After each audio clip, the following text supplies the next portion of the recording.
Plaintiff Charis Bodaddy says her ex-stepson reversed directly into her car and promised to pay for it, but never did. She had to fix it herself. She's suing for $3,100. Defendant Joe Warland claims his ex-stepmom was illegally blocking his driveway, so the crash wasn't really his fault, and he's not paying. How do you know each other? He's my stepson, ex-stepson. Oh, okay. This is my ex. And you're the father of the defendant? Yes, Your Honor. And you're sitting with the plaintiff? Yes. What's your reaction when you see your dad? I don't know what's going on with that. I don't know if he's just taking her side but she shouldn't have been parked there. Why are you suing him? I brought Mark home, and when we got there, Joe was standing outside when we pulled up, and he started talking to his father in the car, and so then his father got out of the car and proceeded to go in the house, and I remembered that I had left my makeup bag in the house, so I got out of the car, and I asked Mark if it's all right if I leave my car parked right here, and he said, yeah, this should be fine. And where did you park the car? Right at the end of his driveway. At the end of his driveway? Yes.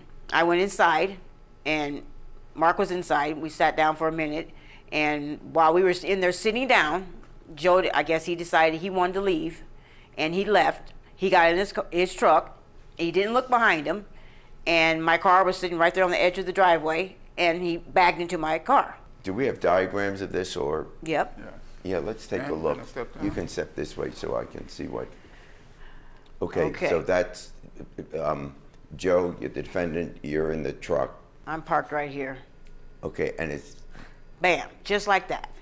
The defendant, Joe, is backing out because he's leaving. You and Mark are in the house, but you had parked your car there. Yeah, I was on the edge of the driveway. And so the right damage to your car was the front right side, you're saying? Yes. That's substantial damage. That's a good hit. Yeah, I got it pretty good. Were you driving, what's that, is that a milk carton? Well, because I had to block the light bulb from getting wet when it rained or something. Yeah, but that's good if if you're valeting your car, you can tell the valet, it's the one with the milk carton. You want to walk up here and tell me how you saw this going? She parked more like that. Oh, you're saying she was more in the, I backed straight out. Okay. Oh, boom. Yep. Ouch. And that's where the damage was on the front corner of her car. I backed straight out. I didn't back over the grass or nothing. But it's fair to say, as I look at that. You can step back, sir. Sure. Yeah. Okay. The one thing I notice is you've got a back window here. Yeah. So when you're backing out, every driver. I should have looked. You have to look where you're going in case. Absolutely. God forbid it was some little kid running there. Right. In other words, I'm not saying she should have parked there, but clearly you've got to see where you're going. Yeah, I agree there. Mark, what did you see and what did you hear? Oh, I didn't see it actually happen. I found out about it when he came back in the house and said, Charis, I hit your car. Joseph is my son. I've raised him, of course, taught him how to drive. I think he just threw all that out of the window. I don't know. He's a terrible driver. He always has been. He's been really careless. I tend to believe Charis, as far as where she parked.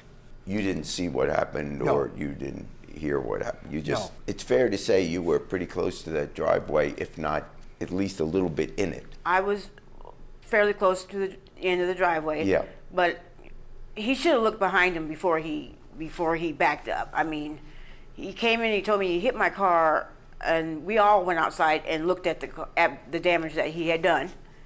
And we all agreed that we wouldn't call the police or nothing because he's my stepson, well, ex-stepson, and that he told me he would pay for it.